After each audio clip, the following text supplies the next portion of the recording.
Player হিগোরের সাথে, আর ওরা compete করবে $5 লাখ জন্য। যদি তুমি যেত, এই টাকাটা শুধু তোমার ব্যাংক অ্যাকাউন্টে যাবে, কিন্তু নেইমার জিতলে ওর বেছে নেওয়া যে কোনো চ্যারিটিতে আমি টাকাটা দেবো।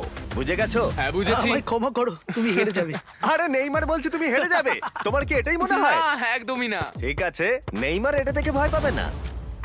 ওয়াও ওয়াও, ঠিক আছে। প্রতিবারের মতোই এই গেমের নিয়ম খুবই সহজ।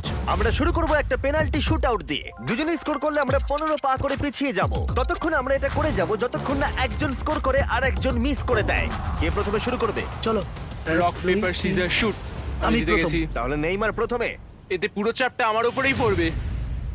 ইজি। ইজি। ঠিক আছে, আমরা দেখলাম দুজনেই স্কোর করলো, কিন্তু এবার আমরা 15 পা পিছিয়ে যাব। ও নেইমার এবার সিরিয়াস হচ্ছে। তোমার এবার ভয় পাওয়া উচিত, ও কিন্তু জুতোর ফিতে বাঁধলো। প্রথম 4টে শট